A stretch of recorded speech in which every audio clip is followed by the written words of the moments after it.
Alrighty, here we are. We are kicking off another one. Yeah, today we're going to be talking about the antibiotic crisis here in Korea.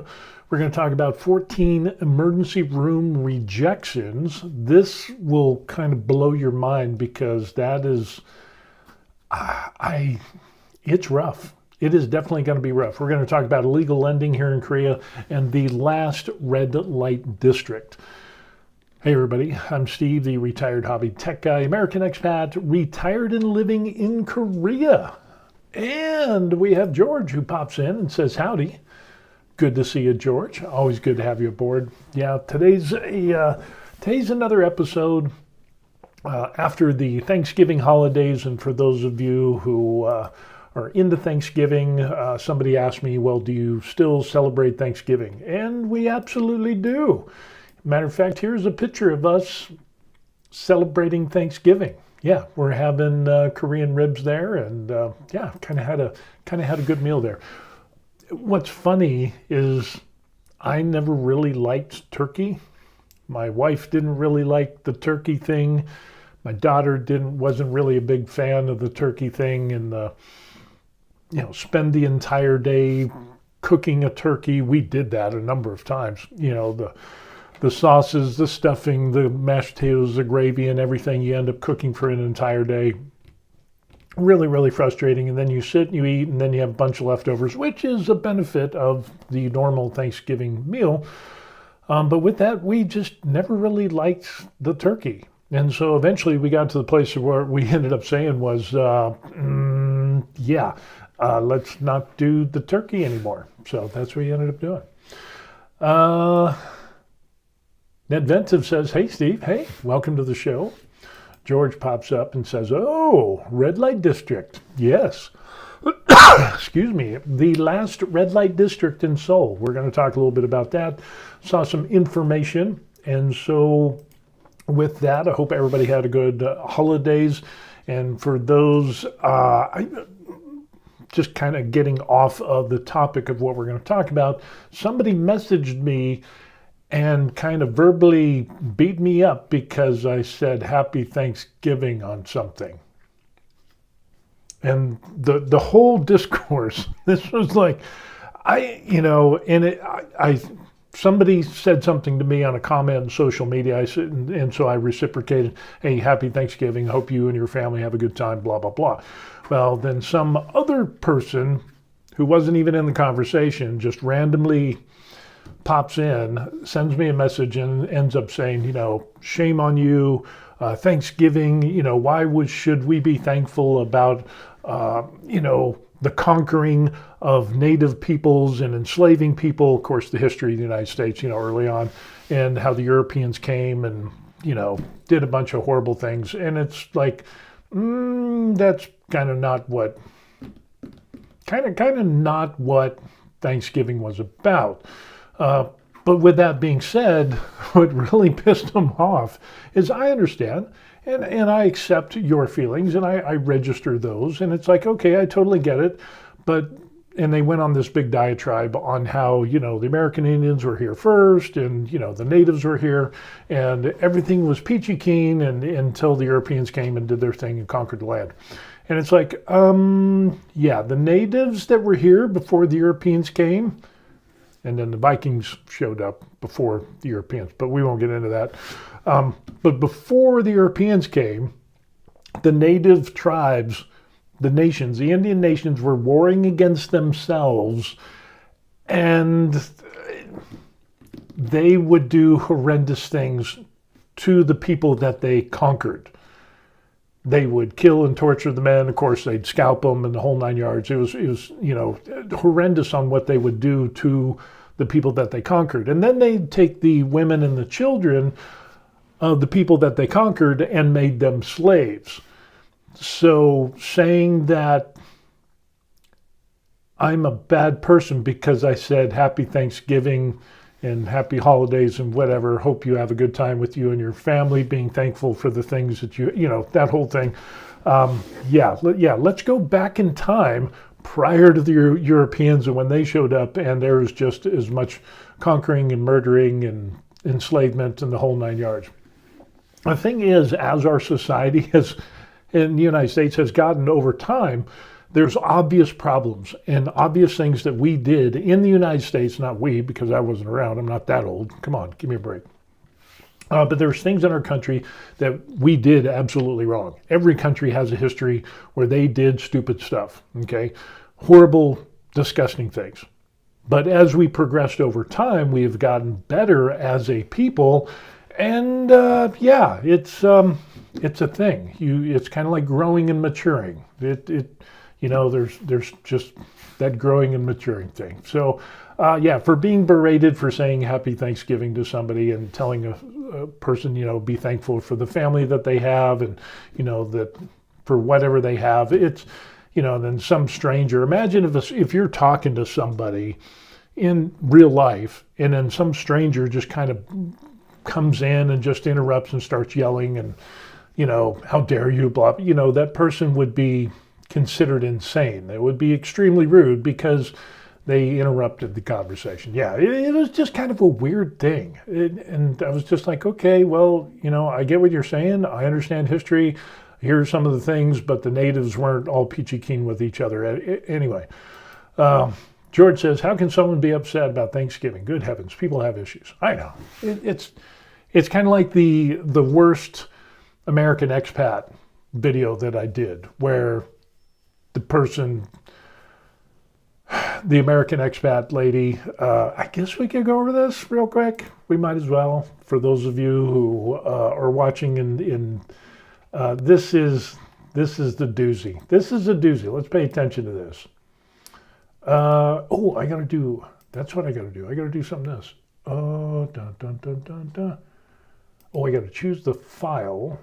So, hold on a second. So this American expat made this statement that she is the dumbest American expat that I know of so far. So let's just go ahead and we'll run with this. Let's see if it'll pop up here.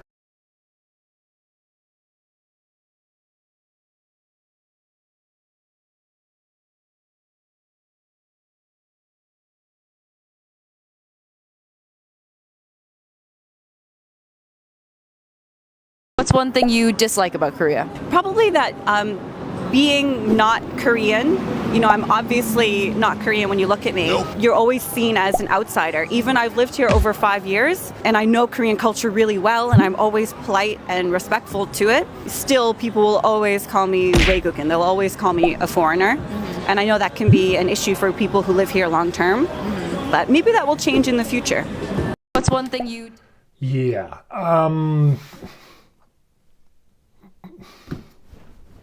Yeah, you're a foreigner. There's, taking offense to that and saying, well, hopefully we can overcome this in the future. There's nothing to overcome. My Korean family, my wife is Korean. Her family has been Korean for over 1,000 years. And guess what? It is not considered offensive. It's just stating the fact, like the sky is blue, clouds are white. Rain is wet. That's all they're doing. So it ends up, it's just, there are no issues. I've had less problems as a foreigner here in Korea than I have anywhere else in the world. So, it's safe, considerate, people are polite. The fact that she knows customs and courtesies doesn't really mean anything. You're just ethnically different than the ethnic Koreans. And so you are 외국인, you'll be a foreigner. That's all there is to it. So to take offense at something like that it just shows you the mentality of something that they got to find something that's wrong. They got to, as if they're some type of champion for, I don't know, equal rights, as if they're, she's been in Korea for 5 years. Good Lord. I mean, seriously, your round eyes kind of give it away, and you're a foreigner. That's all there is to it. You would be a foreigner, like I said in my response video. You would be a foreigner in Africa, in Thailand, China, Vietnam, Laos, Cambodia, any other country where you are ethnically different than the people of the local populace. Yeah, you're going to be a foreigner. That's all there is to it. Hell, I've got 15 years in Korea altogether. I'm still a foreigner. And it doesn't mean anything offensive. Okay, so she's made it up in her own mind. So people can be offended about anything. And this wasn't an issue 5, maybe 10 years ago, 5 years ago. I'd say 10 years ago. Before that, people were busy doing what they needed to do instead of looking for ways to be offended. So yeah, it's yeah, crazy. George says, I still question her ability to think and breathe at the same time. Well, I mean, obviously she's doing it, but her worldview is a little bit skewed. And with that, it's kind of like, if there's something wrong upstairs, and we're going to try to transition into the thing we're going to talk about here, the antibiotic crisis. So I don't know, maybe she needs medication. Maybe there's a problem because there's an antibiotic crisis. Does that work as a transition? We're just going to run with that. But yeah, people will be offended about anything. But when we look at real problems, because seriously, we went down the rabbit hole. I'm sorry, I got to rant a little bit. What are these issues that foreigners are facing by being a foreigner in a country where they're ethnically different than the homogenous people of Korea? You're allowed to be here, you're allowed to work, you have rights, you can redress your grievances. There's a lot of rights that foreigners with visas have, basically the same rights as we have in America within different contexts and some small minor tweaks and everything. But, we got better healthcare over here. She doesn't talk about that. She could have said, you know what, the rush hour traffic's really bad. Absolutely. The doctor strike thing was bad, but now it's fixed. She could have said, what do you dislike about Korea? Oh, I don't know, the pollution that comes from China and all that. She could have mentioned things like that. But no, she makes this whole problem up when there is no problem. And I know people that have been in Korea for 15, 20, 25, 30 years. Yeah, this isn't a thing.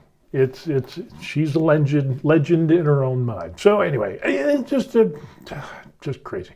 Anyway, we're going to talk about this Korea's antibiotic crisis because maybe that's why she's saying the thing she's saying is there's some type of infection and it's immune to antibiotics, and maybe that's the reason behind that. That's the transition I was going for. Why it's a problem and how we can prevent it. Yeah, South Korea's healthcare system is praised for its speed and accessibility, but the resulting ease at which patients receive antibiotics is leading to a rise in antibiotic-resistant superbugs. This has also happened in other countries around the world and also in the United States. According to the disease control, South Korea recorded 31.8 daily doses, or DID, of antibodies per 1,000 in 2023, placing it second among the 34 members of countries in the Organization of Economic Cooperation and Development, behind Turkey. Okay. I don't know why we're judging everything against Turkey, or why we're behind Turkey. This is the highest rate on record and marks a sharp rise in last year's when Korea ranked 6th. It average stands at just 18.3, highlighting the chronic overuse of antibiotics in the country. Antibiotics, medications that kill or inhibit growth of bacteria, revolutionized medicine from Alexander Fleming back when he did the penicillin in 1928. Moldy bread experiment. Just kidding. They were introduced to Korea after liberation from Japanese occupation, and then, of course, during the war in 50 to 53 in the Korean War. But because of the overexposure or the overuse of these antibiotics, and basically what happens is it gets to the place of where, you got some flu symptoms, you got this or that, or you're feeling bad. Boom, you automatically get antibiotics. And it's to the point of where it's so common, it's a thing. And because of the way the Korean medical system is designed, you have a ton of people that they have to treat, which minimizes the amount of time that you have to spend on a patient. So it's all about speed and efficiency. So with that speed and efficiency, they're kind of overzealous in prescribing antibiotics because they'll know they'll knock it out. That's the short game. It works. But when you look at the long game, as we've seen in the United States and other countries that really just kind of just throw antibiotics against anything and everything. Now you have these super resistant bugs that come out, and it's gonna cause some problems, and it already has. Antibiotics have been rooted for decades in the medical practice. Until early 2000s, they were routinely given to treat common colds and viral infections, despite the fact that antibiotics are not effective against viruses. And this is something that in Korea, a lot of people will say, well, I went and, I had some coughing, some flu-like symptoms, and, they end up having a virus, they get antibiotics. And so it's like, but why are you doing that if it doesn't help with viruses? It's just throw something and, if it's not a virus, great. If it is a virus, well, no big deal. You'll get something out of it, maybe, along with the cold pack. Many clinics prescribe antibiotics preemptively, often to meet patient expectations or shorten the consultation times because of the medical system here in Korea. So overworked, not enough doctors. We just went through the doctor strike, and for the last 27 years, Korea has not increased the number of doctors, which is insane. They always go on strike, the Doctors Association, the medical union, and the government always folds because the doctors union says we're going to strike, and the majority of treatment comes from resident doctors. And we just had a doctor strike where like 10 or 13,000 resident doctors really put the medical system into chaos. And they also, medical school students went on strike during that year plus as well. So that's why I'm saying it's going to take a couple of years to get back to the normal pre-strike medical treatment conditions that we had. There's still appointments that are going to be a number of months out because not all the resident doctors came back. And they have to redo that year of residency, so they're $1 late and they're behind and they're so backlogged, and now they're really overworked. And then the doctors union leader resigned and said, oh, I didn't know this was going to happen. She's crazy. I'm going to take a swig. You all press the like button. I would appreciate that. It's just amazing on that whole thing. Anyway, combined with lax oversight, let's take a look at this. Boom. Combined with the lax oversight of pharmacies and limited public education, this culture of just-in-case medicine has led to widespread misuse, which is absolutely true. People often take antibiotics just in case to prevent a minor illness from worsening, but it is dangerous, says this infectious disease specialist. Lawmakers also raised the alarm during an audit. They pointed out that infection caused by carbapenem-resistant Enterobacteria curacea, whatever that word is, or so-called superbugs, I can say that, surged over 40,000 cases in 2024, more than 7 times the number of cases 7 years ago. That is insane. These multi-drug resistant bacteria are nearly impossible to treat and pose a threat to our national health. Their growth indicates an antibiotic overuse remains unchecked and our monitoring systems are failing. So, it's kind of a thing. It is definitely a thing. Here in Korea, the medical system is great. They get through a ton of people. It's fast, it's efficient, but they pull the trigger way too quick on antibiotics. And I've known that for a number of years. It's just like, if you got the sniffles, boom, here's some antibiotics because it might get worse. You get your IV, you get your cold pack, you get your antibiotics, and you're good to go. You're out the door in a matter of minutes. Because, instead of diagnosing whether you have a virus or whether it's bacteria or whatever it is, treat the symptoms and you're probably good. But because they've thrown antibiotics in the kitchen sink and everything else, people are becoming immune to that, or the superbugs are becoming super immune to antibiotics. And so now we're going to be in even bigger trouble. The World Health Organization designated antibiotic resistance as one of the top 10 public health threats facing humanity. Yeah, and it's going to be more so in Korea and Asian countries that are really doing this. Misuse and overuse of antibiotics are linked to longer hospital stays, rising medical costs, and higher risk of severe or fatal outcomes in vulnerable groups such as older adults, infants, or people with weakened immune systems. Yeah. And it goes through, don't share leftover pills, don't self-medicate, complete the full prescribed course, and of course these things need to be diagnosed, and it really needs to be addressed in their medical system. This is something that they could do better at. It absolutely is. George pops up and says, kind of the same topic. When you moved to Korea, did your immune system take a hit with the different viruses? Personally, no. We did pretty good. And but in the United States, we were pretty good as well, except for that whole COVID thing. That was kind of nobody wants to go through that again. That was just a whole barrel of crazy right there. But with that being said, I'm an independent. I think for myself a lot of the times, and I wasn't a real big flu vaccine person. Okay, it's just I had mandatory flu shots and all kinds of shots during the time in the military, and then there was a couple of years in the military where it's like I didn't get them, and it just kind of fell through the cracks, and I didn't get sick that year. Those couple of years, I'm like, well, wait a second, man. Every time I got the flu shot, I would get the flu and seriously sick 2, 3, 4 times a year sometimes. And so when I missed the flu shots, I wasn't sick those couple of years. So I was like, okay. And then, I know there's people that go crazy and, vaccines and blah, blah, blah. They're good, they're bad, they're indifferent or whatever.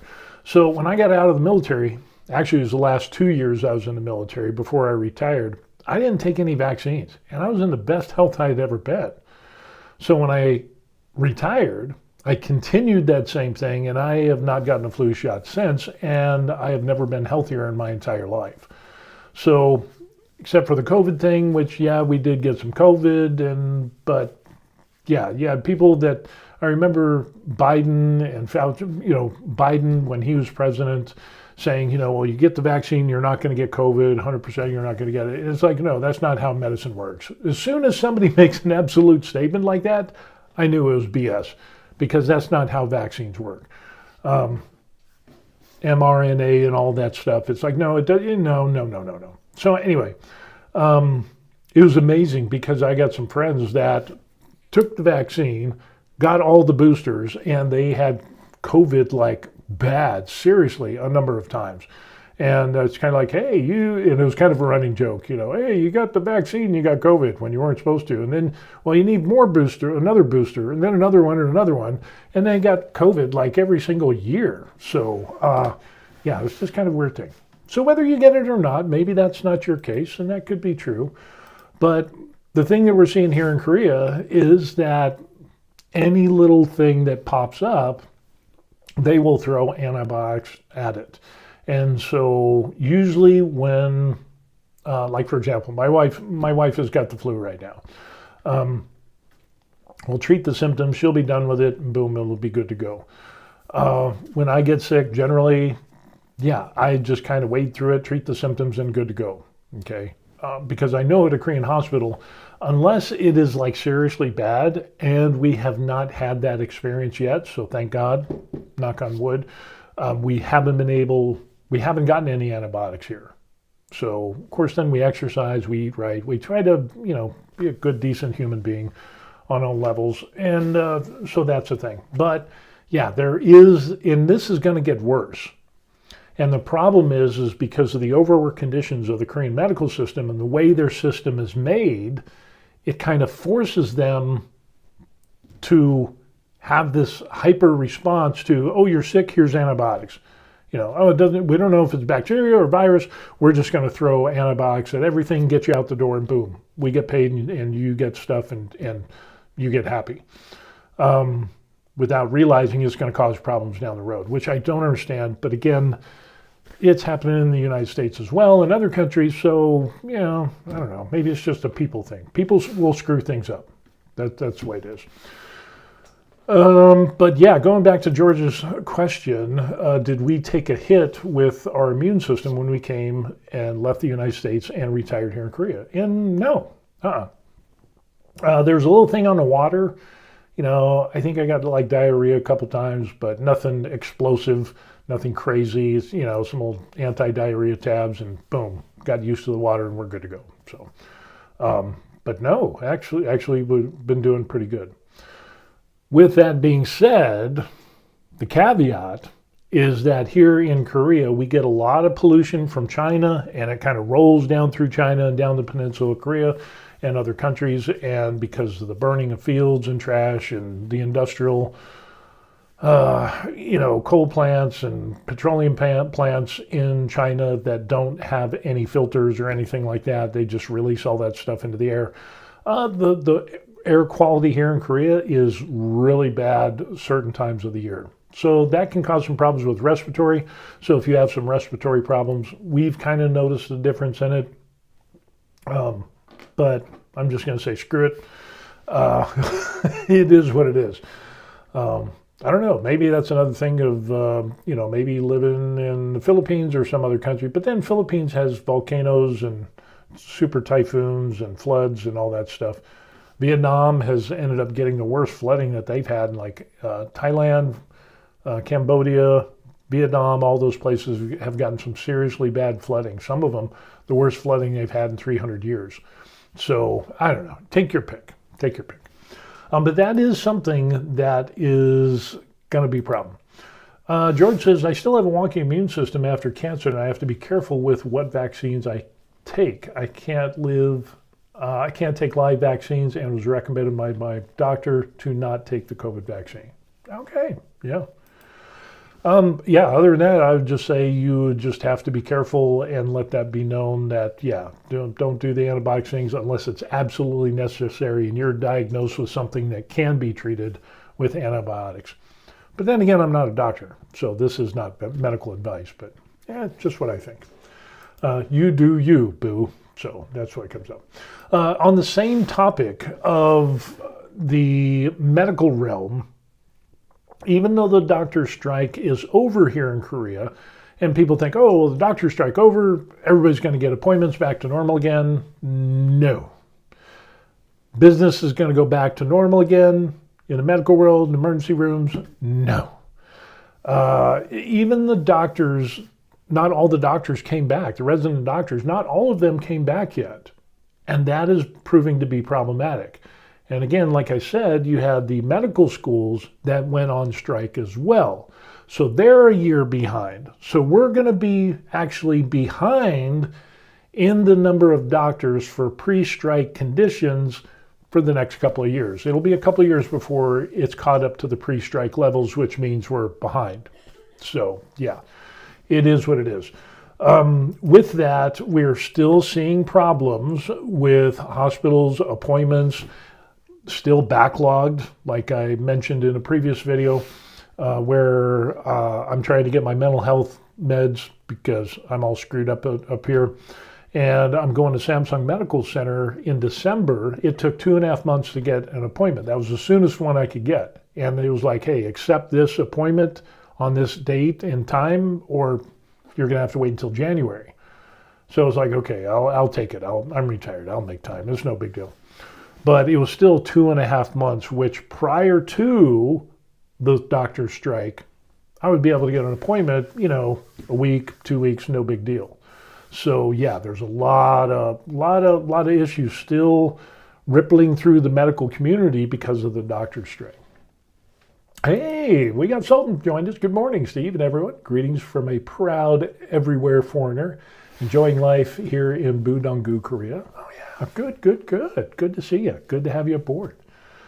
But yeah, there's still a lot of problems with the medical system here in Korea because of the doctor strike. And again, those things are going to ripple out. It's going to take a lot of time, about 2 years for everything to get ironed out. And it's still going to be a problem because they're still overworked. For those of you who don't know, we got a bunch of new people watching. Here in Korea, they had a doctor strike where 10,000 to 13,000 resident doctors that provide the majority of medical care in Korea, a country that only has 50 million people, it knocked appointments back 6, 8 months, even 10 months. They had emergency rooms closes. They had people having heart attacks. It went to a bunch of different hospitals. You had people that couldn't get cancer treatments, chemo, so on and so forth. It ended up people died, heart attacks, the whole 9 yards. Emergency rooms were closed in a couple of different, well, not a couple, but a number of different hospitals where these, resident doctors had gone on strike for over a year. It's insane. Just totally crazy. So yeah, it's still problematic. And when I saw this article, I was like, holy crow, it's going to take a lot longer than what we thought. Terry pops in, says, good morning, good to have you aboard. So let's jump in and I'll show you the article that we're talking about here. November 23rd, teen's death after 14 hospital rejections exposes the ER crisis. 14 hospitals they went to, emergency rooms. So there it is. They have 119. We have 911 here in the United States. South Korean student died in Busan last month after reportedly being turned away by several hospitals over the course of more than an hour, intensifying alarm of the country's worsening shortage of emergency care specialists. And again, this all goes back to we need more doctors. Even before the strike, they needed more doctors and they were having problems. And now that the strike is over, we're still having problems. Despite the early signs of medical emergency that later progressed to cardiac arrest, more than a dozen hospitals refused to admit the 18-year-old, citing a lack of pediatric neurological services or restriction on treating minors in cardiac arrest because they don't have enough doctors.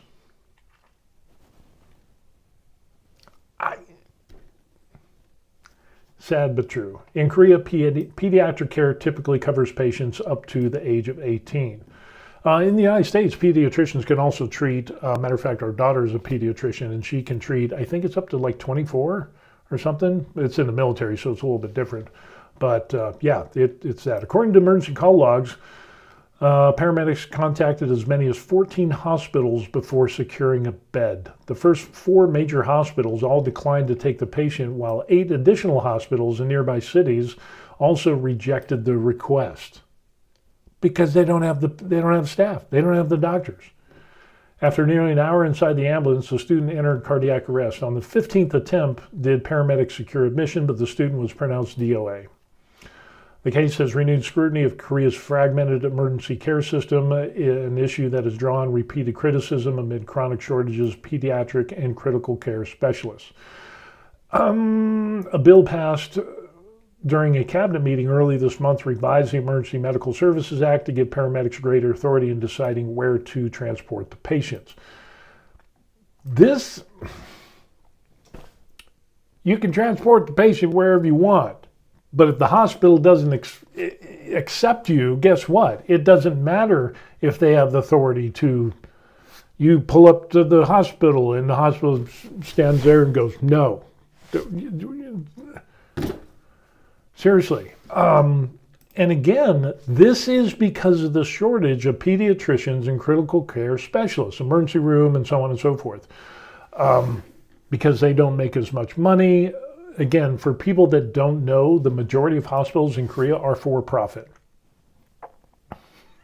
But in the doctor's strike, the doctors weren't striking against the for-profit hospitals for more pay. They're striking against the government saying, look, we need more doctors because our emergency room, our pediatricians, and all these different areas are lacking doctors, and it's a national crisis here in Korea because it is, and it was, and it still is, obviously.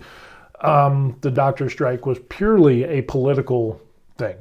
And unfortunately, the people that pay the price are the good, hardworking people of Korea, the normal, everyday people, and the expats that live here as well, or foreigners who work here on visas and so on and so forth. So, but the thing is that for the last 27 years, the Korean Doctors Union has rejected any call for any increase of doctors above and beyond what they have. for 27 years. No new doctors. Now, they'll replace doctors that happen because of retirement, natural attrition, or, hey, I don't want to do this. I don't want to be a doctor anymore. I'm going to quit and, make kimbap or whatever, be an actor, do K-pop or something. They'll replace those through natural attrition, but they won't actually increase the number of doctors.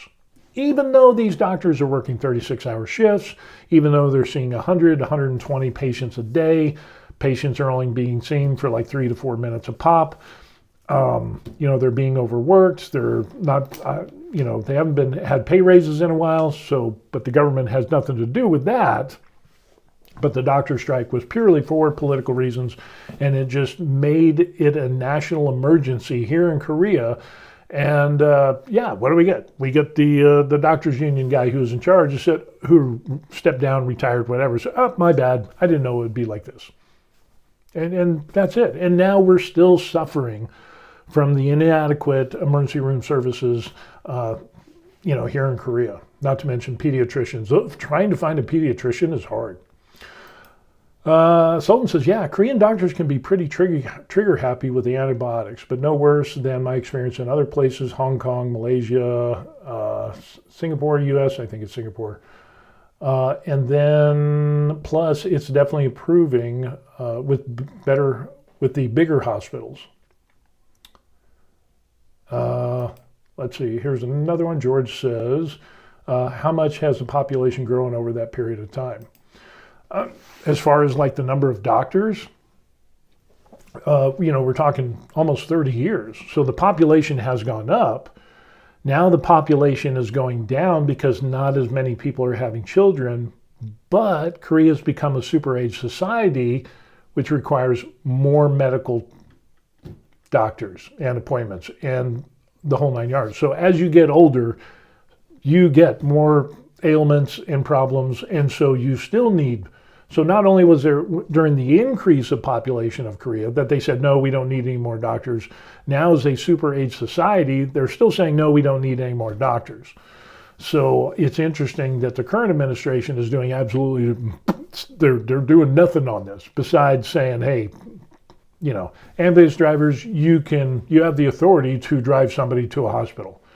Whether they get accepted in the hospital, that's a whole nother issue. So, yeah.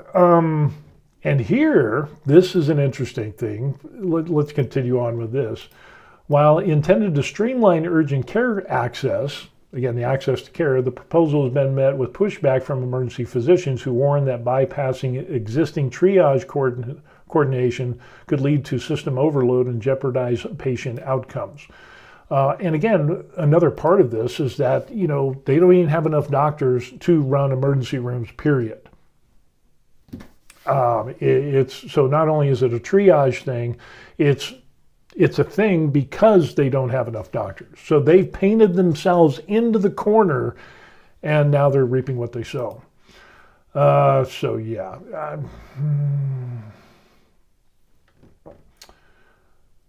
Risk creating a backlog of ambulances at emergency room entrances could delay care for patients. Again, the ambulance drivers and the paramedics are not the ones that dictate, you drive to a hospital.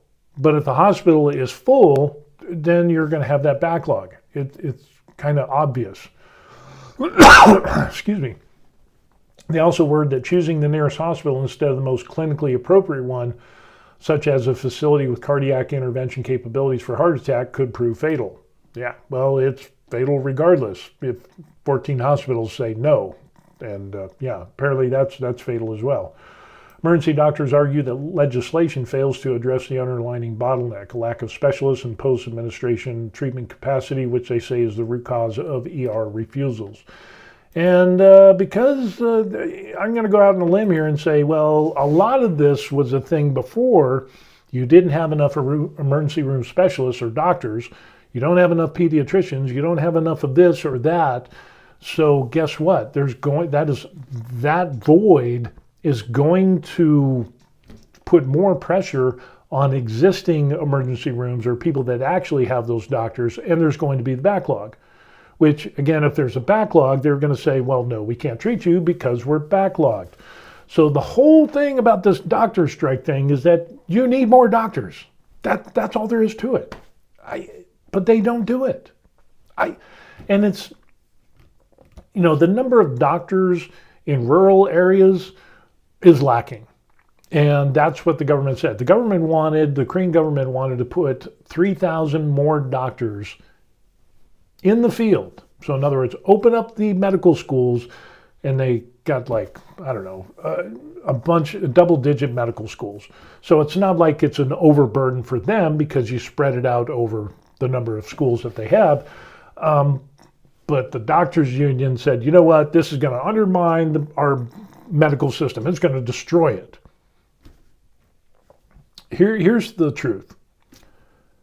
Them increasing the number of doctors in Korea, they would not lessen the certifications. They wouldn't lessen the amount of education that they get. They wouldn't reduce the amount of time of residency. None of that. All of the standards and certifications are still the exact same. There's no shortened time of medical school or anything like that. It is the exact same. All they're saying is that we need more doctors.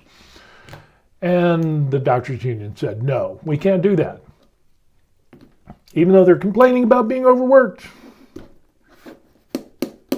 Even though they complain about being burned out.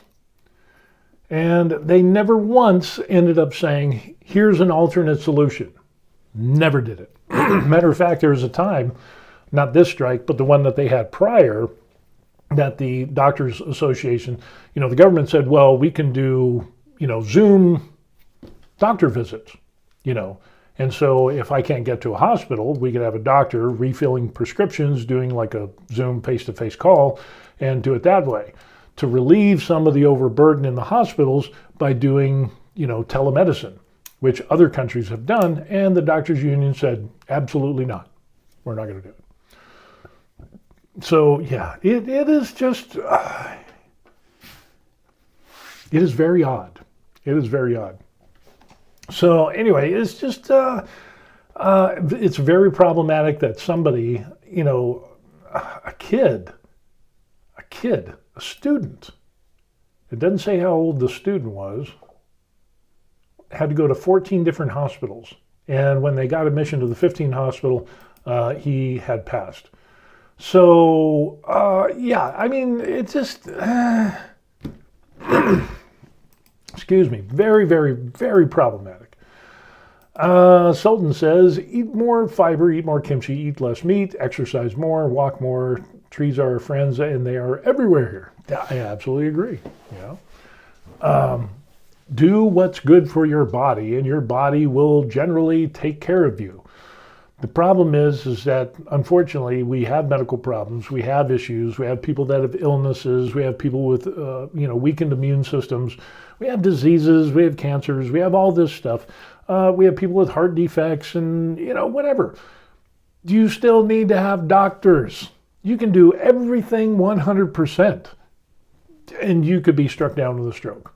There's people that have, statistically, if you do what Sultan was saying and what I do, exercise, eat right, de-stress, the whole 9 yards, walk, eat kimchi, good gut health, that's so vitally important. If you do all those things, do cardio, statistically, you can reduce the amount of heart-related issues with diet and exercise up to 50%. It's not a guarantee. You can do everything right, and you can still have heart issues and heart attacks and strokes and so on and so forth. So you do the best you can with what you have, and hopefully you don't got to go to the hospital, especially during these times, because that is just absolutely insane. And again, this is really pissing me off.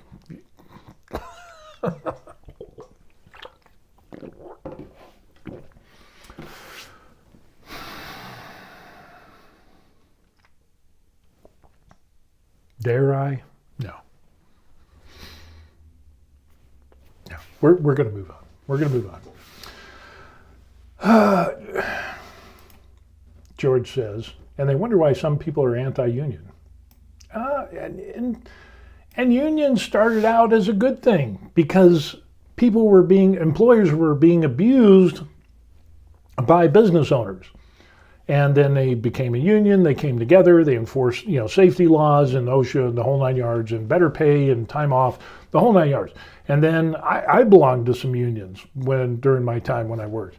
But then it got to the point of where the unions ended up straying from that, and now they become a political arm of whatever side of the fence that they sit on, and they use the unions to weaponize against a political party, and they use it in their political fighting and warring, and the people that get hurt are the citizens, and it's just very unfortunate. So unions were good at a time, but like in this example, obviously the union was doing what was horribly bad. And how anybody in their right mind, let alone somebody who is a doctor, a professional doctor, a professor, they call them professors, a senior ranking medical on the nation, the highest level of the Korea as a nation,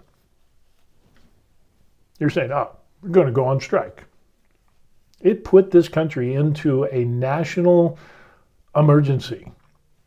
It impacted the Korean people so bad, it was a national emergency. And unfortunately, the union is allowed to just run free and ragged. And whatever happened to all the people that died, the thousands of people that died because they couldn't get medical care because of the doctor's strike, that the doctors' union, there's still a bunch of lawsuits pending. But what happens to the guy who called for the strikes to begin with? Nothing. He says, I'm going to retire. I'm done. My bad. I didn't know it would go this way. Amazing. There's corruption everywhere. Anyway, let's see. And Almost Retired says, in 2018, my wife was under OBGYN care. We were impressed with the monthly care. She went into labor 3 weeks early. We went to get back up there. Closest hospital, they said, no, she is not your DER. She is not UDER. I guess they didn't accept her. So, yeah, that's not good.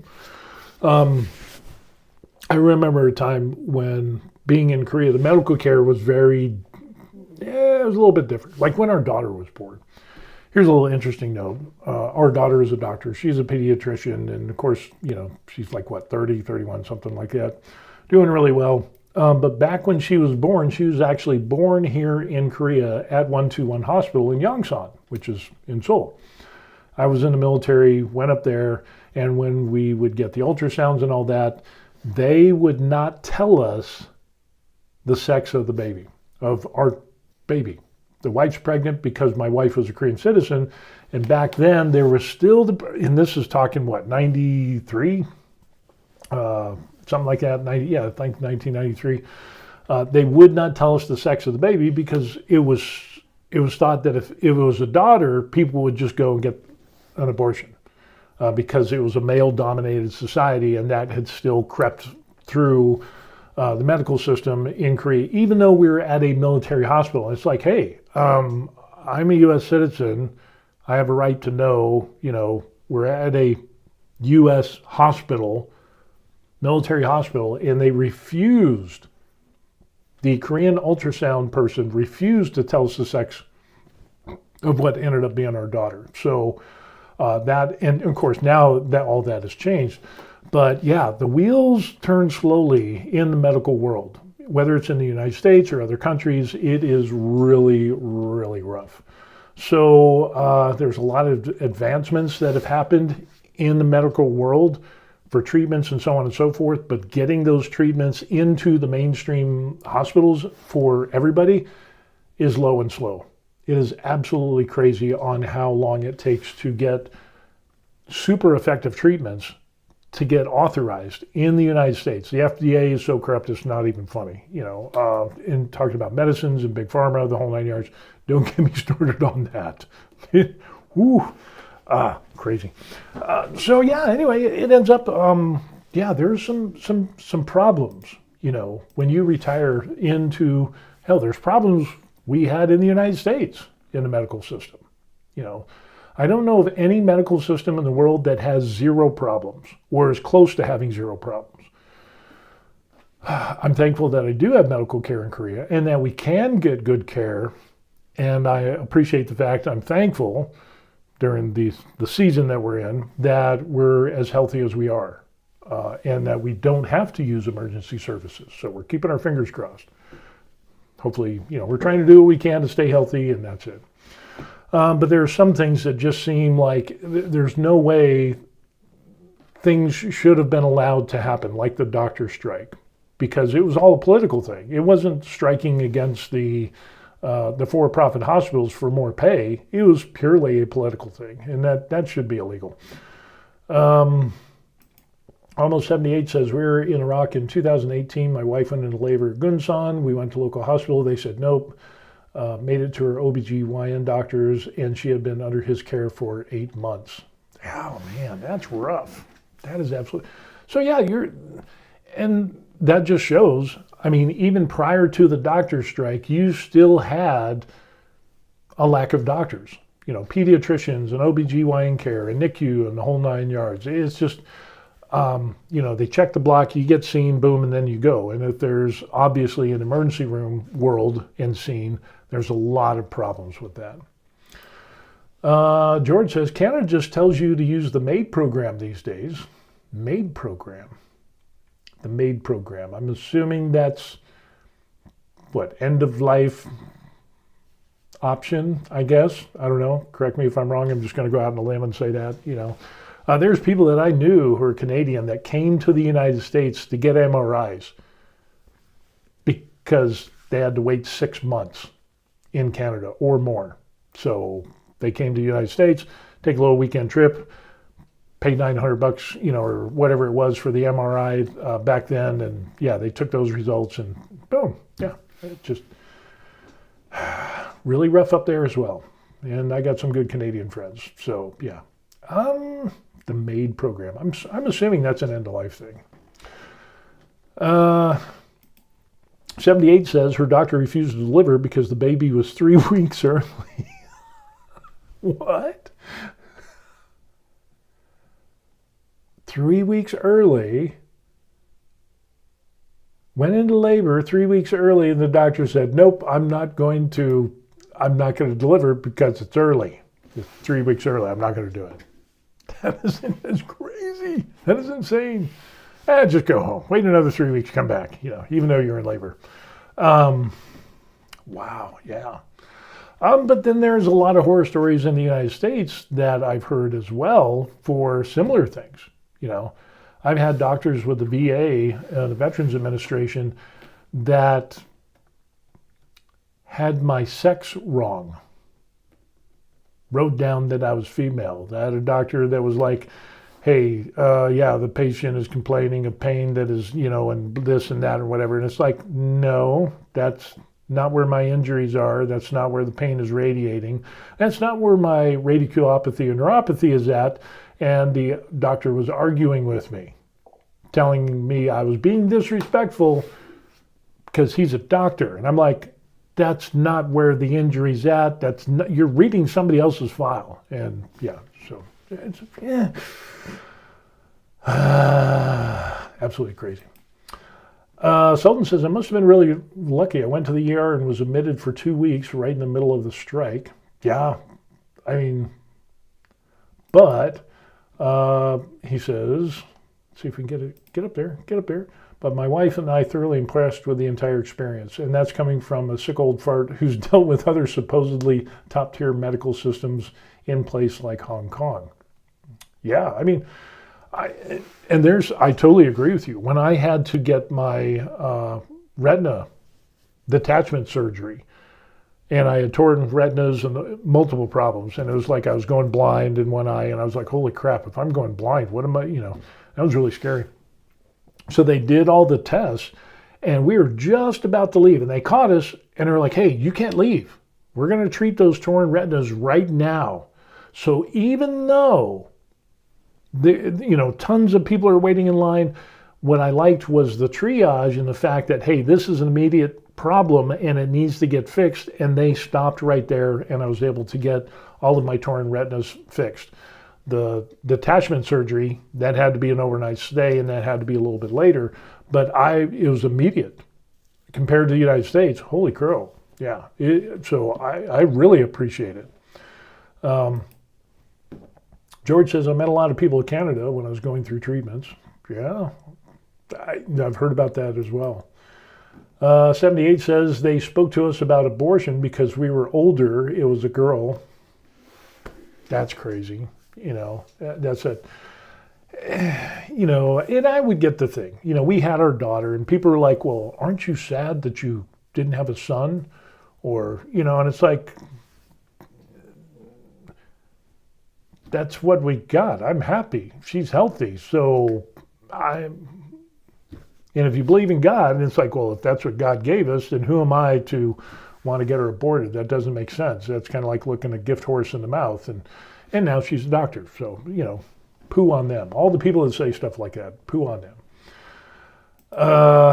Eddie pops in, the 321, says, Red is an emergency. Yeah, it absolutely was. And I was so happy with the results, with the surgeon and the whole 9 yards. And it was just amazing treatment. And guess what? Never had an bad attitude from any of the staff at Samsung Medical Center. Never.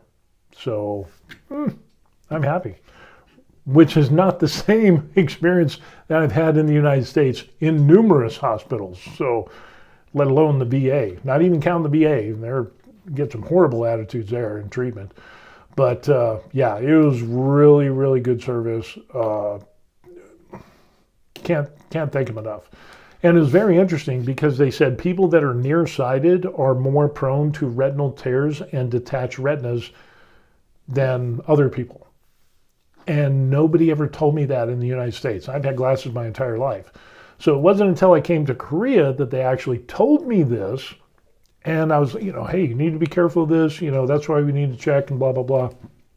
I was like, my entire life. And it wasn't until I got to Korea that they, were able to point those things out and, let me be aware of the possible risks, because of my condition and the nearsightedness, which obviously was a problem. So, yeah, it was really, really weird. But some of the stuff that happens in hospitals, and the treatment that I've gotten in the United States, it seems like some of that is illegal. But with that, talking about legality, let's move on to the next topic of illegal lending in Korea. This is a thing, unfortunately. Did you like that segue? Did that work or not? I don't know. Like the video if it did. We're going to talk about illegal lending ring busted after exploiting over 9,000 migrant workers. This is 6 members of a ring referred to prosecution. The ringleader remains at large. And there it is. Victims of the father and son duo loan fraud scheme hold up their contracts. An illegal loan ring operated by a Korean father and son duo, which lent a total of 16.2 billion won, about $11 million, to more than 9,000 foreign workers at interest rates as high as 154% a year, has been busted. Excuse me. It said it referred 6 members of the ring to the prosecution, 3 with detention, 3 without, for violating their little act on business and credit and so on and so forth. The mastermind of this thing is a 60-year-old Korean national residing in Thailand. There's a lot of corrupt people that live in Thailand, and this one just happens to be Korean, who allegedly used his son to run the operation in Korea. Police have requested Interpol to issue a red notice for his arrest. His son is among those that are already nabbed. Nabbed? I think he's already apprehended, arrested. Nabbed just seems so not professional. I don't know. According to authorities, the father-son duo generated approximately 5.5 billion won in profits since February 2022, targeted over 99,000 vulnerable workers unfamiliar with Korea's banking system, borrowed between 1 and 5 million won each. Most victims were men in their 20s and 50s from Southeast Asia. The father fled to Thailand in 2020 to avoid prosecution. What are the odds? Posed as the operator of a fake language academy and used social media to recruit brokers who then connected loan seekers with the organization. Sounds like he's got some great organization skills. He just used his powers for evil.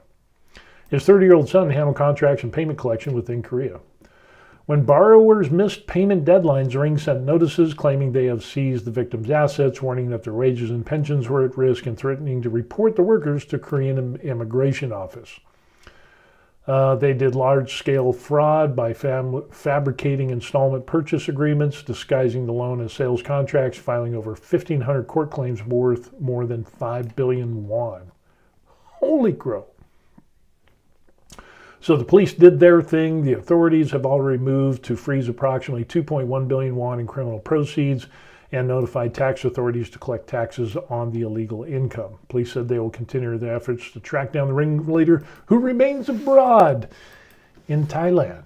So, yeah, unfortunately, it's not a good look for Korea. Yeah, it's just not good when you do the illegal loan thing. And, that's the problem. That's another reason. Because for immigrants that are here in Korea, then you have two categories of immigrants that are here in Korea. You have ones that are on visas that are here legally, and then you have ones that are not here legally. They don't have visas. They come here unbeknownst to the country of Korea, and then they work for employers, and the employers pay them crappy wages to do the work, which is still more than what they're making in their home country, and they send that money back. Well, they say, well, hey, I can qualify for a loan. I'm going to get a loan, high interest rates, kind of like, used car salesmen outside of military posts around the world. The interest rates are always crazy, and they'll take advantage of these workers, unfortunately, and they'll just run them through the ringer, and use the blackmail and the threats and all this stuff for people that are just trying to make an honest living. Send money home to their families and so on and so forth, and unfortunately you have people like this. But that's why they're continuing to do enforcement of immigration and cracking down on illegal immigration, because these people are here illegally.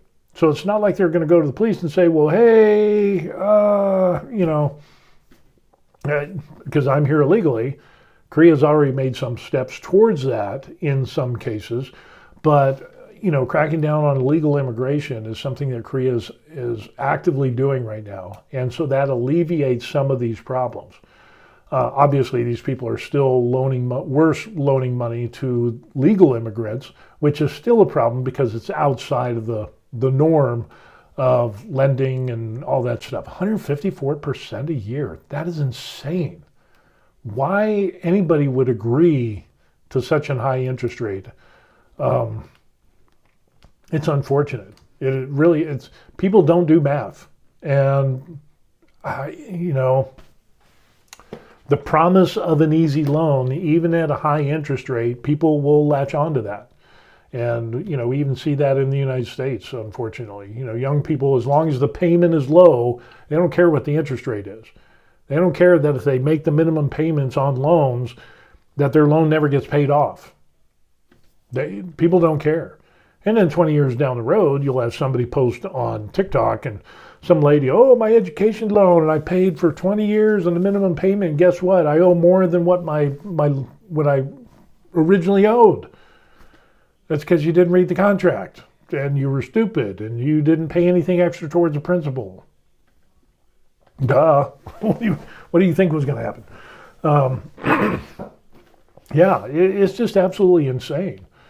That unfortunately there's people that are ignorant or choose to be ignorant, and people like that are going to get scammed. So it'll be interesting. It'll be a number of years before this case goes to trial, because the wheels of justice turn really slow here in Korea, and it could be a long time before this ever gets settled. And that's just how Korean court cases are. Kind of like in the case with Johnny Somali, he's been here over a year, still going to court, and still hasn't been punished. It's not until everything and all the dust settles that he will be given his punishment, and it's probably going to be about a year and a half that he's had to stay in Korea. He can't work for a Korean employer, and yeah, it could end up in some serious prison time. So in the same thing with Korean citizens, it's going to take a while. And even my wife told me that. She's like, yeah, you'll see stuff on the news and it's like, hey, somebody finally got convicted and they're going to prison, blah, blah, blah. And it's like, my wife is like, oh, wait a second. I remember that from like 3-4 years ago. It's just now being settled. So, yeah, it's a thing. Selden says, we catch up on some comments, what I've noticed about Korea is how fast things are constantly changing, and for the most part, knock on wood, a positive direction, unlike so many other places, even Japan, sadly. I mean, that should be the natural progression of countries and places, is things are here, down here, and then as we go through time, they should get progressively better over time. And in all honesty, for the majority of us, if we come from westernized countries or industrialized countries, the things that we take for granted are things that 50, 100 years ago were unheard of. And we pay no mind whatsoever. And because we have so many good things in our life and we think that's normal that we take those things for granted. So yeah, I totally agree with that. Let's see. Eddie says, 321 says, payday loans in the USA are huge business. Oh my gosh, don't get me started on payday loans.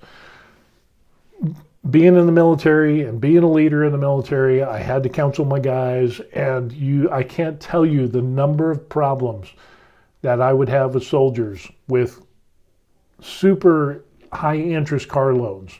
They were just insane. The payday loans, and because we need money because we can't budget, and so we spend and we go into debt and we use the payday loan system, and the interest rates on those are absolutely insane. That should be illegal as well. I mean, since we're talking about the law, it should be illegal to charge that much interest. It should be illegal for the payday loan places. It should have maybe cap it at 10%. If a regular loan, personal loan in the United States is like 7%, maybe payday loans do 10% and then cap it at that. And that's it. But no, we don't do that. Because we have lobbyists for the payday loans and to corrupt politicians down. Let's see. George pops up and says, I feel both bad for victims and I'm dumbfounded by how they fall for this stuff. You got to look at the people that are coming over to Korea. I feel bad for them as well, but you're talking about people that don't have a lot of education and they come and do manual labor in Korea, and they're not educated not only in how to do simple interest and figure out simple loans and interest and how much you'll pay over time, how much is going towards the principal, how much is interest, and can you pay it off early? Is there a clause that says you can't pay extra on the principal, the whole 9 yards? Things that we take for granted, at least when I was growing up, we were taught these things. But now, even in America, kids have no idea. They're just concerned about getting the lowest payment price. Affordable payment, they don't care if they got to pay on it, or by the time they pay it off, they'll pay 2 or 3 or 4 times the amount of the car's price to begin with. They don't care about that. They just want the low payments. But with foreigners that come to Korea, and often from less developed countries than Korea, the educational component is just not the same as what it is here in Korea. So when you have people that are ignorant, and I'm saying this as not an offense of being ignorant, because I'm ignorant in a lot of things. I'm just not educated on those things.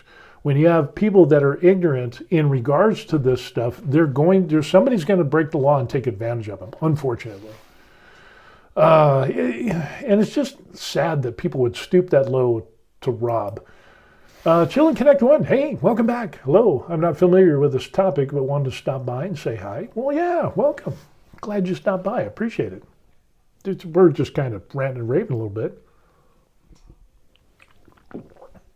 about the illegal lending practices of some people that were caught here in Korea as they were charging illegal lending for 9,000 immigrant workers, and they were charging like 154% a year, and they were lent a total of $11 million. Holy crow, it is absolutely crazy. Crazy. Terry pops up and says, Congress Congress has talked about fixing the payday loan business until the lobbyists' check hits their bank accounts. Yeah, it's kind of like student loans. You can't get rid of student loans. It's almost impossible to get rid of student loans because of the lobbyists. Why do we have expensive college education? Because student loans, they were working in cahoots, and the politicians and the lobbyists and the loan companies, and it's like, well, hell, we can make some money off this deal because we print money out of thin air anyway. So it was a win-win-win deal. The only person that lost are the people that signed up for those loans. So yeah, it's just not good. Eddie says something money is an unpleasant topic, so they don't want to think about it. That's true. That's absolutely true. Some people don't like the fact that they're poor, and so they don't want to talk about money. They don't want to learn on how to manage money because they're barely scraping by to begin with. Been there, done that. I totally get it. But this is where education comes into play, and it's so important to learn about money, to learn about starting businesses, to learn about, budgeting and the whole nine yards. And what I learned as a kid going through school was all of that. But compared to even what my daughter learned, and she went to military schools on military bases and in the public education system, unfortunately, all of that stopped. They stopped teaching history, unfortunately. They stopped with social studies. They stopped teaching a lot of things, home economic and the whole nine yards. They stopped all that stuff. And instead, we're teaching a bunch of stuff that doesn't help them become productive citizens, unfortunately. So now we got a bunch of stupid kids, stupid adults. You can finance a Happy Meal these days. Yes, you can. Absolutely. And it's just, there's nothing wrong with credit cards. It's if you abuse the credit card and you let them use you instead of you using it, for your best interest. Most kids don't even know what their best interest is. They think as long as the payment's low, I'm all for it. As long as I can make the monthly payment, I don't care the interest rate. I don't care how long. Now they got 7-year car loans. Good Lord, seriously, on a depreciating asset such as a vehicle that drops, 20, 30% as, 20% as soon as you drive it off the lot, boom. We talked about that. There was a guy who bought a Tesla. I can't remember the model, $140,000. 2 years later, and it was like 3,700 miles on it, or 37,000 miles on it, or something like that. It was only worth like $69,000 when he tried to sell it. I've never had a new car in my entire life, ever. I will never have a new car because you lose too much money. I always bought beaters. I always bought used cars. And just ran them to death in the whole nine yards. And it's just, pay cash. And my first car was gifted to me from my grandparents. It was a Datsun B210. It was rinky-dink. It was rough. Oh my gosh, it was rough.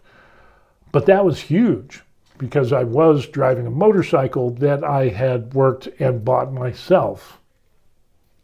And I was working, and my grandparents thought that was an admirable thing, so they got me a Datsun B210. And then I joined the military, and boom, I did that. And then a friend borrowed it and totaled it. And he got kicked out of the Army, and I never got my money back. So, yeah. And then I got sent to Korea. So it all worked out. But financing seems to be the way of the world these days. We finance every single thing we do. And then the other things that piss me off are the subscriptions for anything and everything. You can't buy computer programs anymore. It's always got to be a subscription fee. Case in point, the program that I'm using to stream this video, with the little title there and all this stuff, the different scenes and stuff like that, Ecamm Live. I bought the program, lifetime license, long time ago, before they even had subscriptions. Now you have to pay a subscription fee for this. So And it's always like $10, $7, $10, 12, 15, whatever. It just keeps going and going. It's getting to the point of where it's, people are going to be subscribed to death.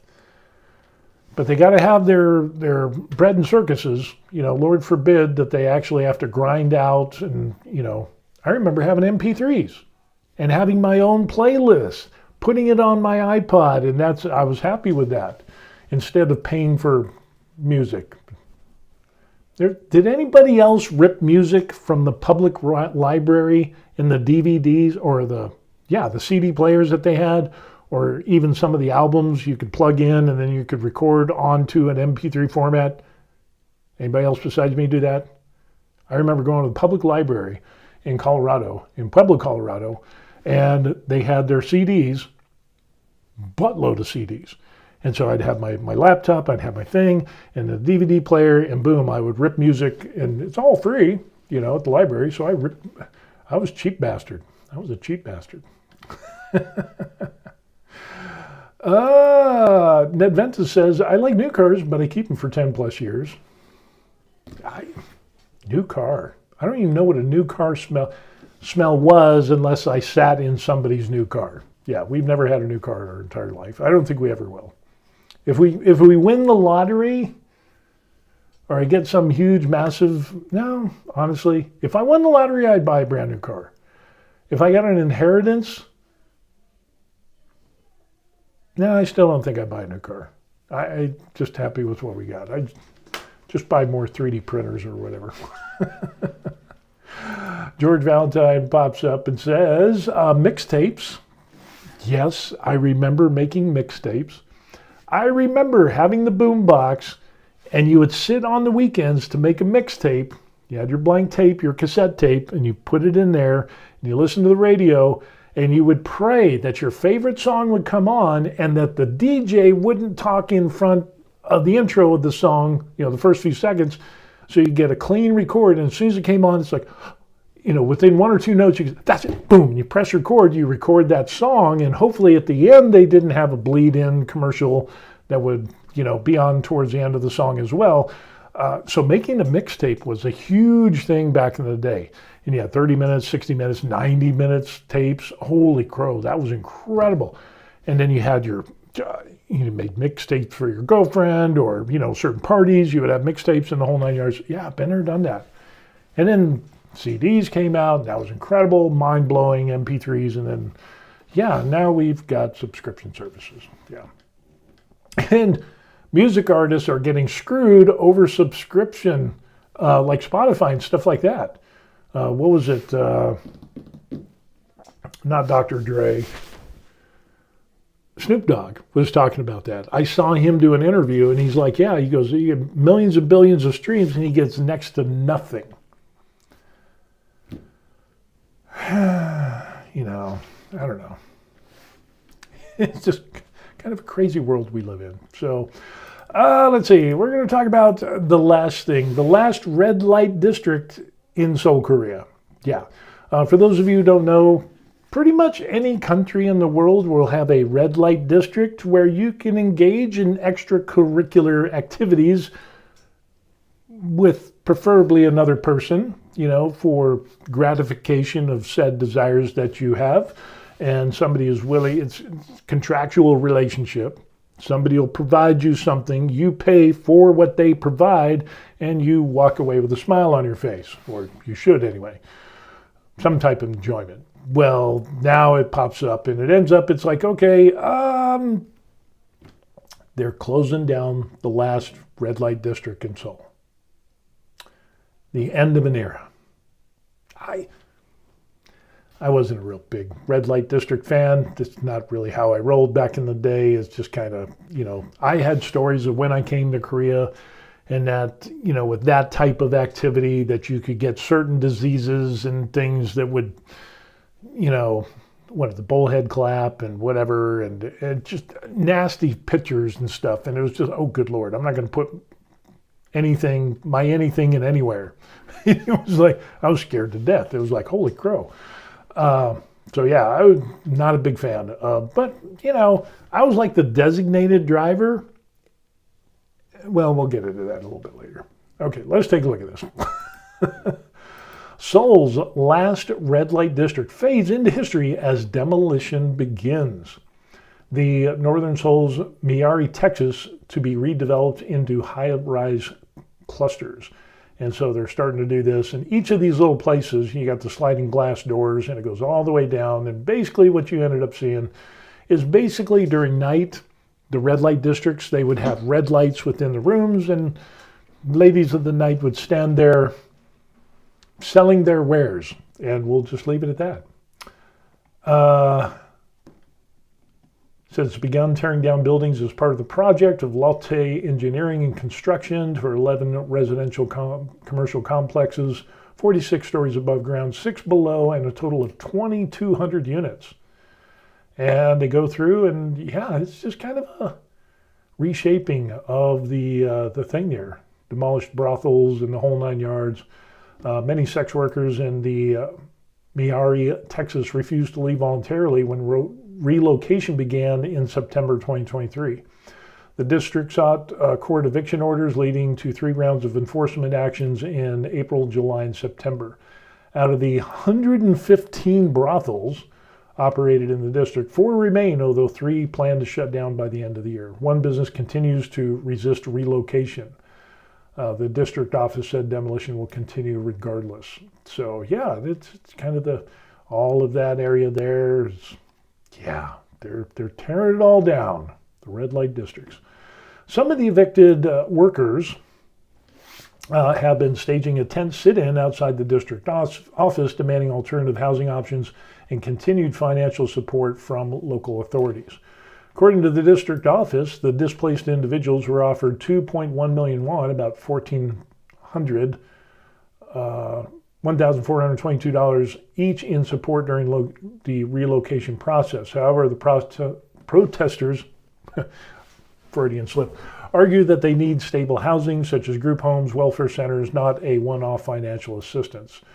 Authorities said that providing such housing options is beyond the district's authority and require coordination with city government and national ministries. So, yeah, it's, yeah, all of that is going away.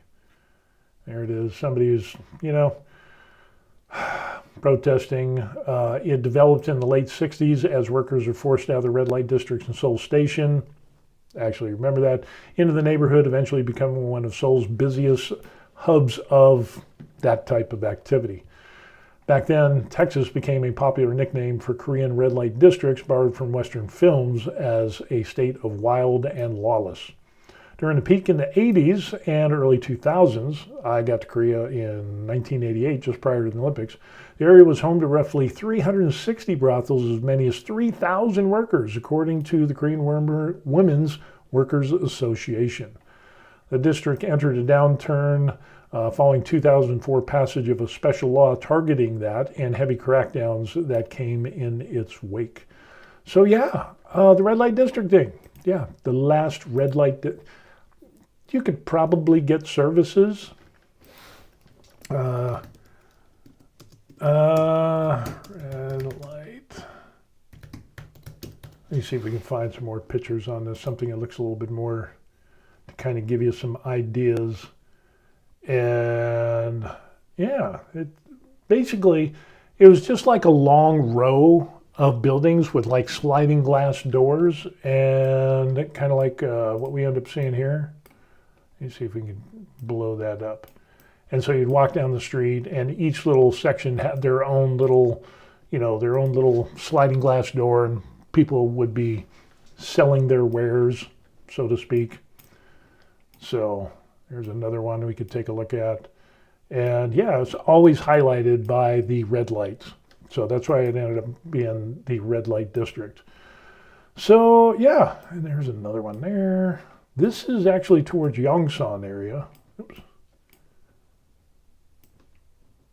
And again, it's always known because of the red lights. And I guess, I don't know why they use red.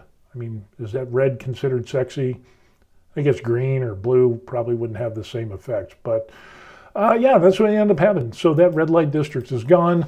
There are many other similar services, and probably pretty much any country around the world with the advent of the internet, social media, and of course the digitization of everything everywhere, now you can get those services, get on your phone and beep, beep, beep, beep, beep, beep, and somebody will come to your house, or you can find these places.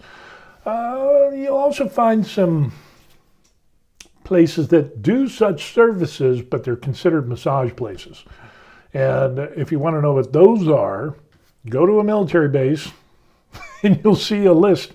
They'll have some type of digital sign or documentation saying these are the off-limits areas for U.S. soldiers and their family members. And they'll list like all the massage parlors, red light district places, and tattoo parlors, and so on and so forth. All the bad places that you're not supposed to frequent. So if you want to know where those are, you can probably Google it, and find those. But I don't recommend doing that.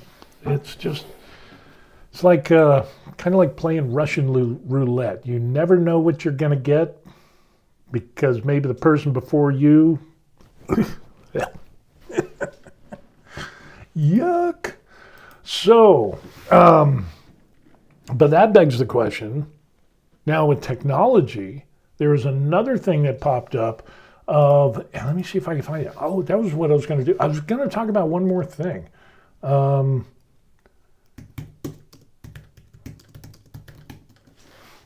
Let me see. Oh yeah, here it is. Oh, we got to talk about this because this is kind of interesting. It's going to be, let's see.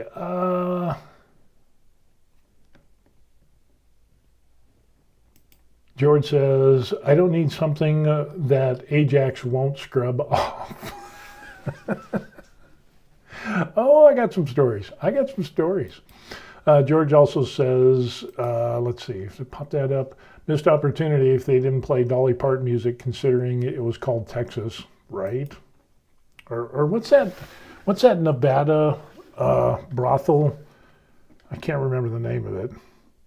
Not that I would know it, but there was some brothel in Nevada or something. It was really famous that everybody would go to, super popular. It's kind of like,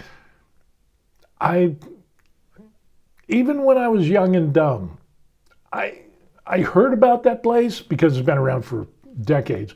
And it's like, if it's super, super popular, I don't want to go there because more people have used that service with said individual. That just seems disgusting to me. I don't know. Maybe I'm just old. I am old. I'm 59, so maybe I'm just old-fashioned. But with that, the Moonlight Bunny Ranch, that was it. And there's probably a couple others as well. But now with the interesting thing, there have been some. Let me see if I can find it.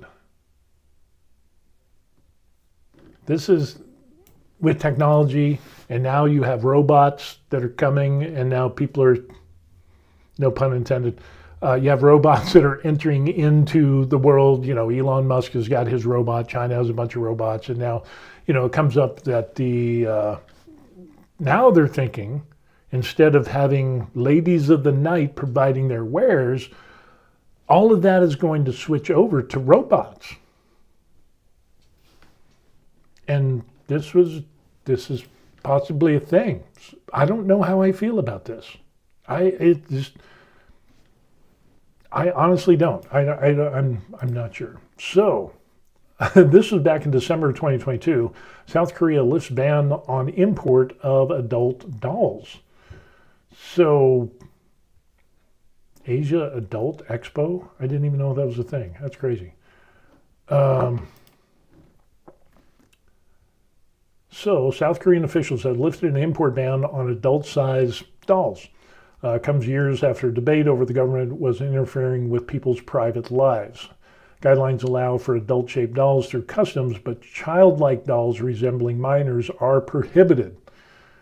Okay. Dolls are not illegal in South Korea. However, thousands have been seized in customs since 2018. Obviously, the younger version. Officials blocked the import of life-size dolls under the law that restricts goods that are seen as harming South Korea's traditions and public morals. So that's actually a thing here in Korea.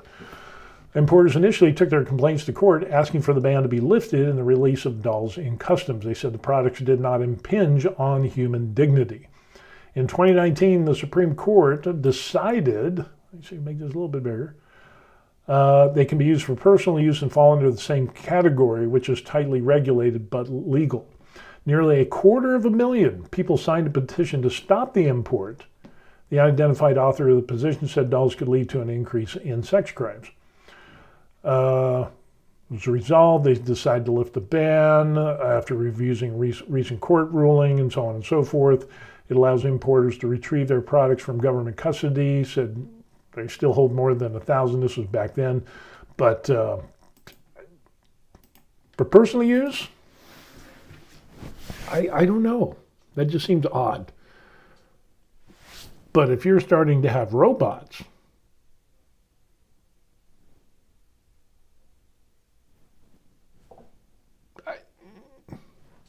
I don't know. And if we fast forward to 2023, this is kind of an interesting thing. 1,005 dolls have been imported since last June, and this is in 2023 of October. So 270 were full size, 735 depicted specific body parts. And it was considered obscene until it lost a court case against a ex-toy retailer.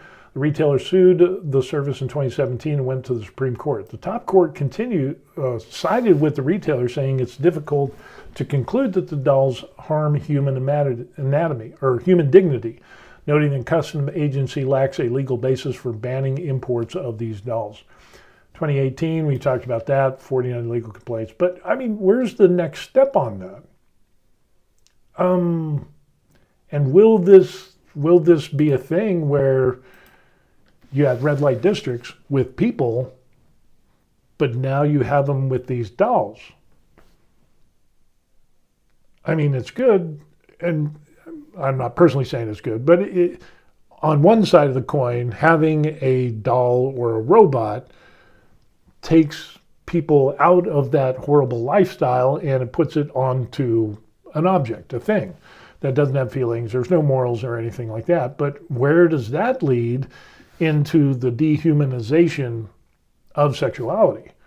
I'm not sure how that is going to work out. And how is that going to affect the psyche of people? And, because now you don't have interaction, you could say that you're training yourself to treats people as objects instead of human beings. So I don't know. It's just red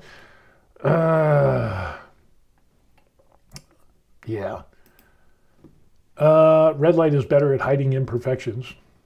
Oh, okay. As I got a red light behind me, so maybe.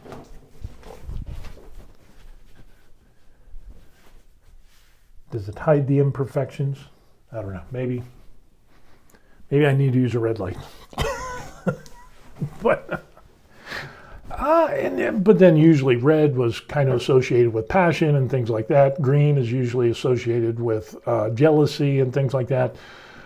So I don't know. It's kind of interesting when you think about it. Red has always been usually associated with red light activity. So, but yeah, with the robots and things like that, and taking the place of people within that activity, we're trying to keep this a little family friendly.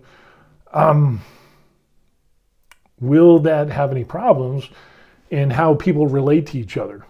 We already know that social media has had a bad effect, because now we can talk crap about people on social media. We would say things on social media that we would never ever tell somebody in person to their face.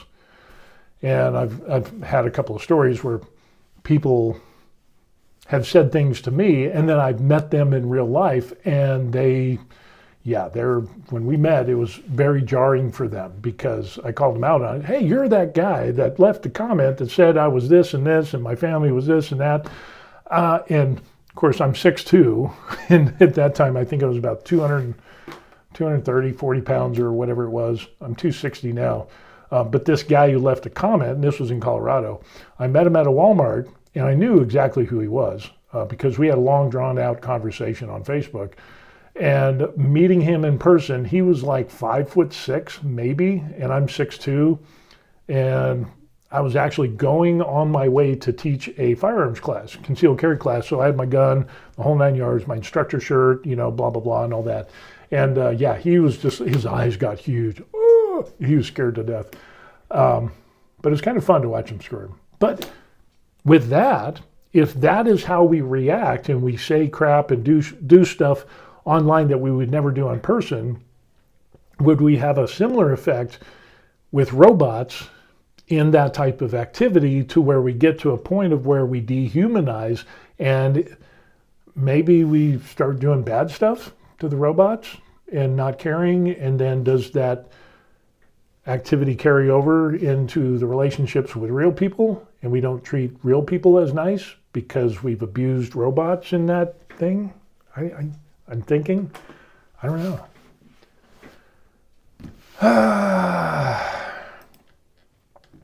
George says population rates will collapse even harder.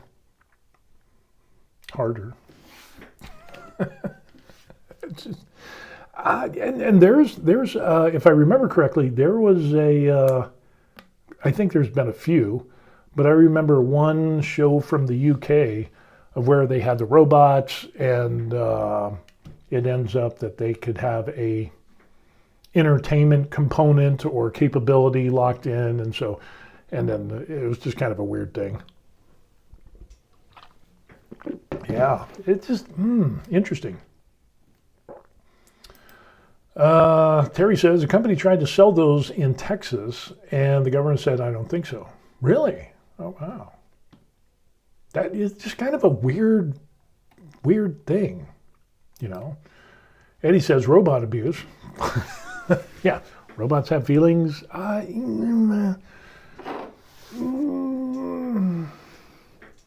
But if you have a robot, it's not going to talk back to you. It's not going to get pissed at you because you're playing video games all day or because you didn't take out the trash, and it provides you the entertainment that you might need, and that's for both sexes or whatever. I mean, I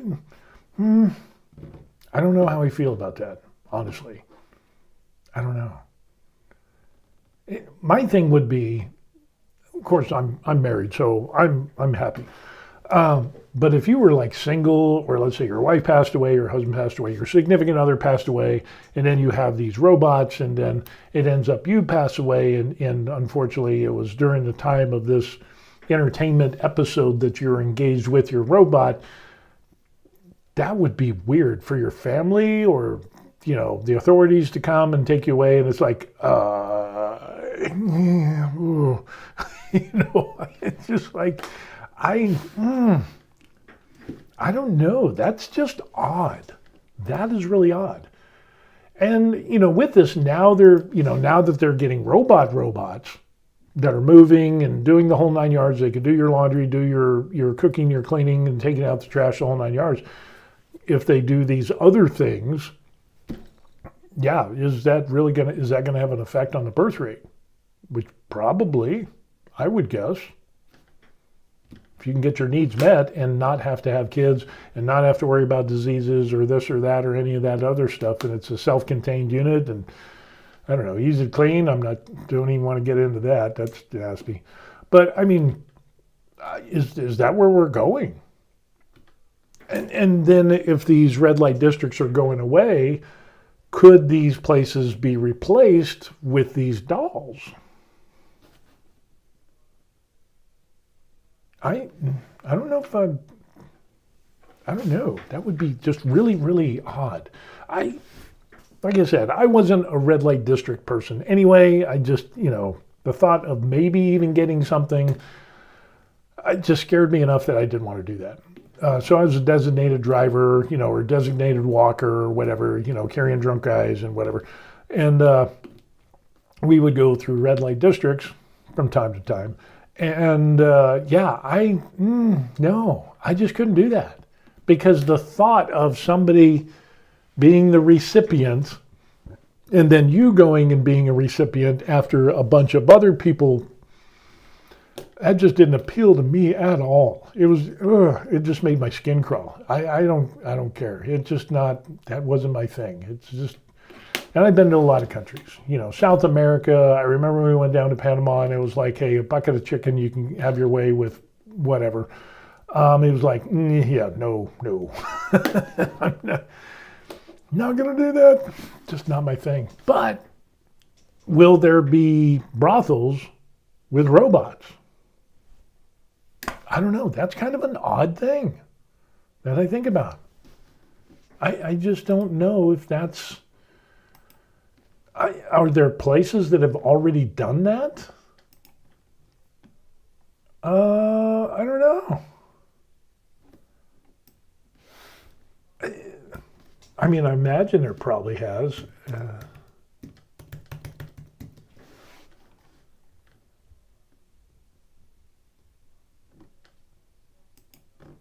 As I'm looking up some information, it's like, I don't know. I don't know. Apparently there's places in other countries where they have dolls and brothels with dolls. Germany is one of them. I'm not going to throw it up on the screen because I don't want it to get like...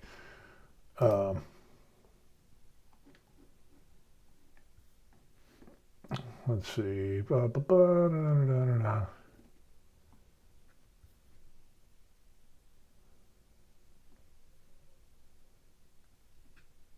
Ooh.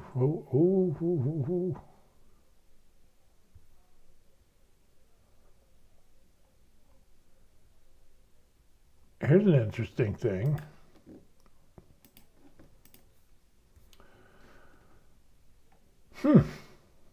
Ewok voice. Controversy over doll brothels reignites.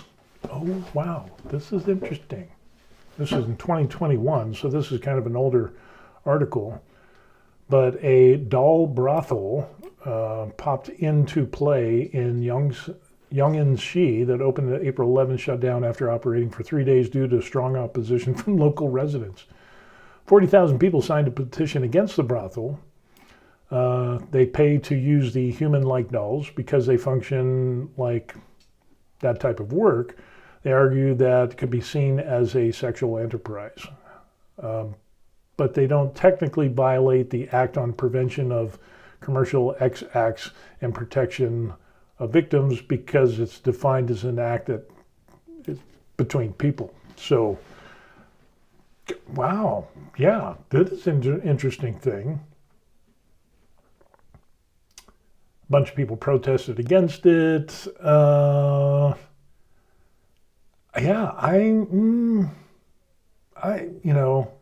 Talking about the degrading the dignity of people because you don't have the same respect for an individual or for a doll that you had for an individual, and so that could blur the lines of, deteriorate the objectification of women. Could be men as well, I guess, these days. You never know.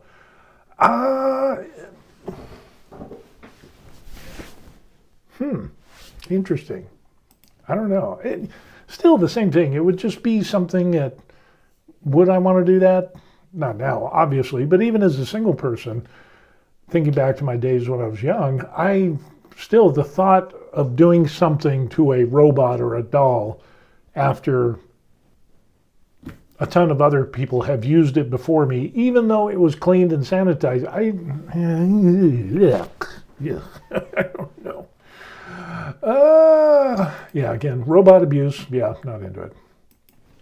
In Hong Kong, they call it public toilet rather than graphic. Pretty spot on if you think about it.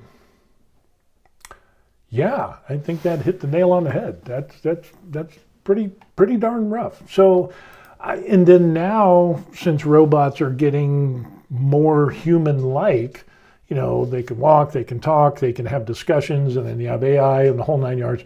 I mean, how far is this going to go? And eventually, is it going to get into a dystopian robot future with humans and people falling in love, like, you know, with robots? And are they going to be sentient at one time or another? And is there going to be a big robot uprising? And, you know, I don't know. The iRobot thing with Will Smith, you know, I don't know. It's just kind of odd. Yeah.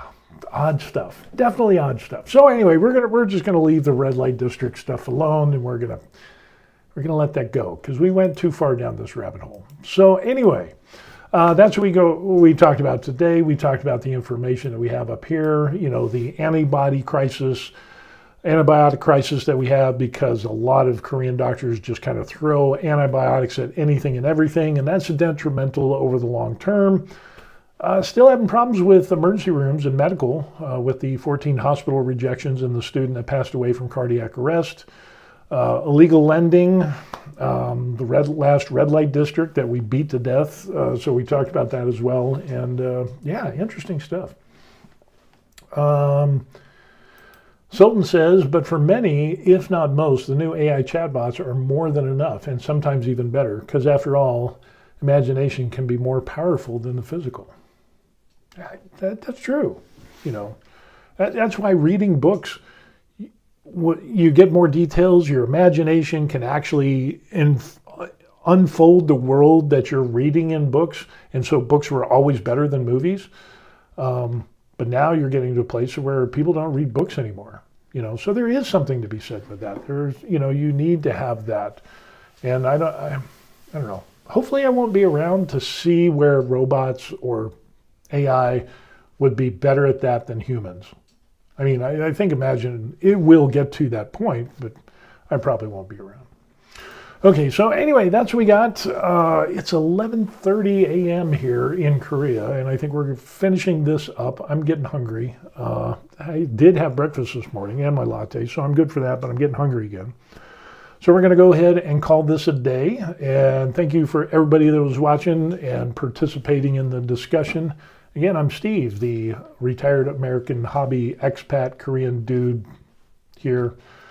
If you want to contact me, you can do that. You can send me an email. I always answer my emails. You can buy me coffee. These people have done that. Don't worry. The best thing that you could do is like and subscribe to the channel. That would help me out the most, and I would appreciate it.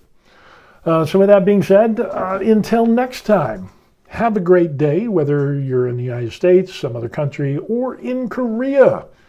Continue to have a great day. Like Sultan says, have a great one every day, everyone. Great one, everyone. All at once. We're going to do that. And we'll see you on the next video. All right? Peace.